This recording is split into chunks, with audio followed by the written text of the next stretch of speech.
Hello, my name is Teja and today I will be speaking to you guys about Marilyn Monroe and who she was behind the scene. Before there was Marilyn, there's Norma Jean Morgenstein. Norma Jean was born on June 1st, 1926 to Gladys Baker. Unfortunately, Gladys Baker suffered with many different mental illnesses that caused her to be in mental homes. So for the first 7 years of her life, Ida and Wayne Boulder, a religious couple that lived near Gladys, took care of Marilyn, or Norma Jean at the time. Unfortunately, when they moved, they weren't able to take Norma with her or with them, and she was placed in the Los Angeles Orphans Home. Throughout the next 9 years, Norma Jean would spend time in many different foster homes, namely being Grace and Doc Goddard, who was a good friend of Gladys Baker. Unfortunately, Grace and Doc could not afford to keep Marilyn full-time, and that is why she hopped from home to home. By the time Marilyn was 16, she had suffered from different sexual assaults and physical abuse. And because of this, she decided to marry a man she had been seeing for quite a long time, named James Daugherty. They married to keep Marilyn out of orphanages when he was 20 and she was 16 on June 19th, 1942. It was a largely unfulfilling marriage, according to Marilyn. And during this time, James, who worked as a police officer, spent a lot of time outside of the home, which gave Marilyn a lot of time to foster her dream, which was to go into the film industry. She started modeling and actually caught the eye of 20th Century Fox agents, and they decided to sign her under one stipulation. She divorced James Daugherty so she wouldn't, have a baby. And Norma Jean said yes. And on September 1946, their divorce was official. Well, finding Marilyn was a quite big road.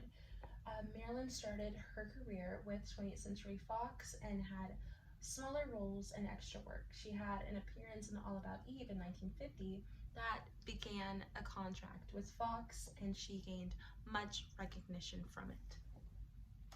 With Fox, she did many notable movies, some being Love Nest in 1951, Niagara in 1953, Gentlemen's Prefer Blondes in 1953 as well, and all of these roles solidified her image as the ultimate sex symbol or love goddess. However, even though a star was born with Marilyn, what she really wanted in her career was to be seen as a legitimate and real actress and not just a glorified sex symbol. However, there was a very big objectification phenomenon that happened with her. There's no denying that Marilyn Monroe was a blueprint behind Hollywood's dumb blonde bombshell trope. With many different roles like 7-Year Itch and Something Like It's Hot, and also Gentlemen's Prefer Blondes, Marilyn became typecasted as the conniving, sexual, and yet innocent person, and that translated into who she was seen as a person and not just a role. So Marilyn began many different romantic relationships that were heavily followed by the media. One namely being Joe DiMaggio. Her husband was very short-lived, only lasting about 9 months, and it was a very followed relationship, seeing as he was a famous baseball player at the time. However, Marilyn's stardom was just blossoming, and her image as a sex symbol did not go well with a stay-at-home wife of the time, and Joe DiMaggio did not take well to the many different scenes that she would have to do, one being the famous air grate scene that she does in 7-Year Itch. He was not happy about that. And because of their many different disagreements and the fact that DiMaggio was trying to hinder Marilyn's career, they did not work out and had a very sad divorce. They did reconcile later in her life, but unfortunately, due to her death, they didn't ever remarry. Another notable marriage that Marilyn had was her third husband, Arthur Miller, who was a playwright at the time. Marilyn idealized him and saw him as a great way to grow as a person and in her career. But unfortunately, Miller saw Marilyn as an embarrassment at times because of her issues with substance abuse and her depression after many failed miscarriages during their marriage. They worked together on a movie called Misfits, and it was ultimately the ender of their relationship. Marilyn, as I said, Marilyn wanted to be taken seriously in the film industry, and some of her roles helped her do this. One being Niagara, and one ultimately led her to win a Golden Globe for Best Actress in 1960. That movie was Some Like It Hot, and it seemed as though her dream of being respected was just in reach. But ultimately, her inner demons won out. While filming Something's Got to Give, she was falling deeply in her substance abuse. She also had just divorced Arthur Miller, and that took a very big toll on her mental health. She also was having a rumored affair with JFK, and this is when the very famous Happy Birthday song took place, and Marilyn's career took a very big hit from this relationship.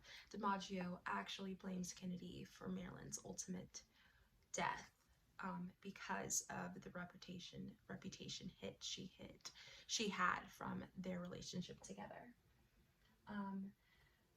Though Marilyn was fired from Something's Got to Give because of her very frequent absences during filming, they did rehire her, but the filming never resumed. And a few months after the project died, Marilyn herself passed away due to a drug overdose. This happened on August 5th, 1962.